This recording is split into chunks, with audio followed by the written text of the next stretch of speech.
हर Mahadev everyone, जय Siya Ram friends. Ekadashi का व्रत किस दिन करें, आइए जानते हैं। कार्तिक मास के कृष्ण पक्ष की रमा एकादशी का व्रत आप सभी को 9 नवंबर के दिन गुरुवार के दिन करना है, क्योंकि एकादशी तिथि इस वर्ष 8 नवंबर 2023 को सुबह 8:24 से स्टार्ट हो रही है और इसका समापन 9 नवंबर को सुबह 10:41 पर होगा। इसका अर्थ है कि 8 नवंबर को जब एकादशी तिथि प्रारंभ होगी तब सूर्योदय हो चुका होगा, उस समय 10वीं तिथि होगी। तो 10वीं युक्त एकादशी का व्रत हमें नहीं करना चाहिए, ऐसा शास्त्रों में बताया गया है। एक बार माता द्रौपदी ने 10वीं युक्त एकादशी का व्रत गलती से कर लिया था, जिस कारणवश उन्हें अपने 100 पुत्रों के मृत्यु का शोक का दुख सहन करना पड़ा था। यदि आप एकादशी का व्रत करते हैं तो पारण समय में ही करें। एकादशी व्रत का पारण 10 तारीख को करेंगे, सुबह 6 बजे से लेकर के 8 बजे के बीच में। अथ रमा एकादशी महात्म्य। धर्मराज युधिष्ठिर बोले कि हे भगवान, अब आप मुझे कार्तिक मास के कृष्ण पक्ष की एकादशी की कथा सुनाइए। इस एकादशी का नाम क्या है तथा इसमें किस देवता का पूजन किया जाता है? इस एकादशी का व्रत करने से क्या फल मिलता है? कृपा करके सब विधि विधान पूर्वक कहिए। श्री कृष्ण ने कहा कि हे युधिष्ठिर, कार्तिक माह के कृष्ण पक्ष की एकादशी का नाम रमा है। इसका व्रत करने से सभी पापों का शमन हो जाता है। इसकी कथा इस प्रकार है, ध्यान पूर्वक श्रवण करो। पौराणिक काल में मुचकुंद नाम का राजा राज्य करता था। इंद्र, वरुण, कुबेर, विभीषण आदि उसके मित्र थे। वह बड़ा सत्यवादी और विष्णु भक्त था। उसका राज्य बिल्कुल निष्कंटक था। उसकी चंद्रभागा नाम की एक कन्या थी, जिसका विवाह उसने राजा चंद्रसेन के पुत्र शोभन से कर दिया। वह राजा एकादशी का व्रत बड़े ही नियम से करता था और उसके राज्य में सभी कठोरता से इस नियम का पालन करते थे। एक बार की बात है कि शोभन अपने ससुराल आया हुआ था। वह कार्तिक का महीना था। उसी मास में महापुण्यदायिनी रमा एकादशी आ गई। इस दिन सभी व्रत रखते थे। चंद्रभागा ने सोचा कि मेरे पति तो बड़े कमजोर हैं, वे एकादशी व्रत कैसे करेंगे, जबकि पिता के यहाँ तो सभी को व्रत करने की आज्ञा है। मेरे पति राजाज्ञा मानेंगे तो बहुत कष्ट पाएंगे। चंद्रभागा को जिस बात का डर था वही हुआ।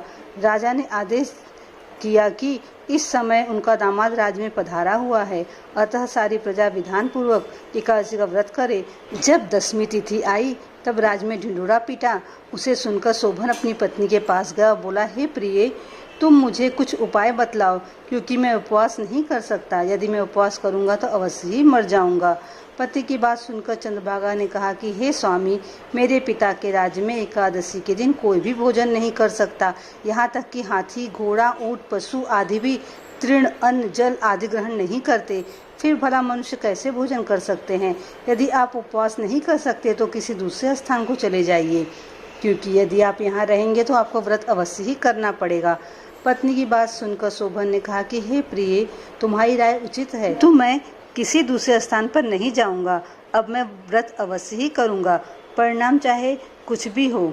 भाग्य में जो लिखा है उसे भला कौन टाल सकता है। सभी के साथ शोभन ने भी एकादशी का व्रत किया और भूख और प्यास से अत्यंत व्याकुल होने लगा। सूर्य नारायण भी अस्त हो गए और जागरण की रात्रि आ गई। वह रात शोभन के लिए असहनीय दुख देने वाली थी। दूसरे दिन सूर्योदय होने पर के पूर्व ही भूख प्यास के कारण शोभन के प्राण पखेरु उड़ गए। राजा ने शोभन के मृत शरीर को जल प्रवाह करा दिया और अपनी पुत्री को आज्ञा दी कि वह सती न हो और भगवान विष्णु की कृपा पर भरोसा रखे। चंद्रभागा अपने पिता की आज्ञा अनुसार सती नहीं हुई। वह अपने पिता के घर रहकर एकादशी के व्रत करने लगी। उधर रमा एकादशी के प्रभाव से शोभन को जल से निकाल लिया गया और भगवान विष्णु की कृपा से उसे मंदराचल पर्वत पर धन धान्य से परिपूर्ण और शत्रु रहित देवपुर नामक एक उत्तम नगर प्राप्त हुआ। उसे वहां का राजा बना दिया गया। उसके महल में रत्न और स्वर्ण खंभे लगे हुए थे। राजा शोभन स्वर्ण और मणियों के सिंहासन पर सुंदर वस्त्र और आभूषण धारण किए बैठा था। गंधर्व तथा अप्सराएं नृत्य कर उसकी स्तुति कर रहे थे। उस समय राजा शोभन मानो दूसरा इंद्र प्रतीत हो रहा था। उन्हीं दिनों मुचकुंद नगर में रहने वाला सोम शर्मा नाम का एक ब्राह्मण तीर्थ यात्रा के लिए निकला हुआ था। घूमते घूमते वो शोभन के राज्य में जा पहुंचा। उसको देखा, वह ब्राह्मण उसको राजा का जमाई जानकर उसके निकट गया। राजा शोभन ब्राह्मण को देख आसन से उठ खड़ा हुआ और अपने ससुर तथा स्त्री चंद्रभागा की कुशल क्षेम पूछने लगा। शोभन की बात सुनकर शर्मा ने कहा कि हे राजन, हमारे राजा कुशल से हैं और आपकी पत्नी चंद्रभागा भी कुशल से हैं। अब आप अपना वृत्तांत बतलाइए। आपने तो रमा एकादशी के दिन अन्न जल ग्रहण न करने के कारण प्राण त्याग दिए थे। मुझे बड़ा विस्मय हो रहा है कि ऐसा विचित्र और सुंदर नगर, जिसको न तो मैंने कभी सुना है न कभी देखा है, आपको किस प्रकार प्राप्त हुआ। इस पर शोभन ने कहा कि हे देव, यह सब कार्तिक माह के कृष्ण पक्ष की रमा एकादशी के व्रत का फल है। इसी से मुझे उत्तम नगर प्राप्त हुआ है, किंतु यह अस्थिर है। शोभन की बात सुनकर ब्राह्मण बोले कि हे राजन, यह अस्थिर क्यों है और स्थिर किस प्रकार हो सकता है, सो आप मुझसे समझाइए। यदि इसे स्थिर करने के लिए मैं कुछ कर सका तो अवश्य ही करूँगा। राजा शोभन ने कहा कि हे ब्राह्मण देव, मैंने यह व्रत विवश होकर तथा श्रद्धा रहित किया था। उसके प्रभाव से मुझे यह अस्थिर नगर प्राप्त हुआ है, परंतु यदि तुम इस वृत्तांत को राजा मुचकुंद की पुत्री चंद्रभागा से कहोगे तो वह इसको स्थिर बना सकती है। राजा शोभन की बात सुनकर ब्राह्मण अपने नगर को लौट आए और उसने चंद्रभागा से सारा वृत्तांत कह सुनाया। इस पर राजकन्या चंद्रभागा बोली कि हे ब्राह्मण देव, आप क्या सब प्रत्यक्ष देखकर आए हैं या अपना स्वप्न कह रहे हैं। चंद्रभागा की बात सुनकर ब्राह्मण देव बोले कि हे राजकन्या, मैंने तेरे पति शोभन तथा उसके नगर को प्रत्यक्ष देखा है, किंतु वह नगर अस्थिर है।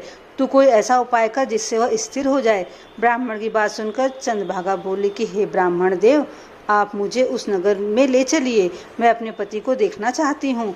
मैं अपने व्रत के प्रभाव से उस नगर को स्थिर बना दूंगी। चंद्रभागा के वचनों को सुनकर ब्राह्मण देव उसे मंदराचल पर्वत के पास वामदेव के आश्रम में ले गए। वामदेव ने उसकी कथा को सुनकर चंद्रभागा का मंत्रों से अभिषेक किया। चंद्रभागा मंत्रों तथा व्रत के प्रभाव से दिव्य देह धारण करके पति के पास चली गई। शोभन ने अपनी पत्नी चंद्रभागा को देखा तो उससे प्रसन्नतापूर्वक आसन पर अपने पास बिठा लिया। चंद्रभागा ने कहा कि हे स्वामी, अब आप मेरे पुण्य को सुनिए। जब मैं अपने पिता के घर में 8 वर्ष की थी, तब से ही मैं सविधि एकादशी का व्रत कर रही हूँ। उन्हीं के प्रभाव से आपका यह नगर स्थिर हो जाएगा और सभी कर्मों से परिपूर्ण होकर प्रलय के अंत तक स्थिर रहेगा। चंद्रभागा दिव्य स्वरूप धारण करके तथा दिव्य वस्त्रालंकारों से सजकर अपने पति के साथ सुखपूर्वक रहने लगी। हे राजन, यह मैंने रमा एकादशी का महात्म्य कहा है। जो मनुष्य रमा एकादशी के व्रत को करते हैं उनके सभी पाप नष्ट हो जाते हैं, और जो मनुष्य रमा एकादशी का महात्म्य सुनते हैं वह अंत समय में विष्णु लोक को जाते हैं।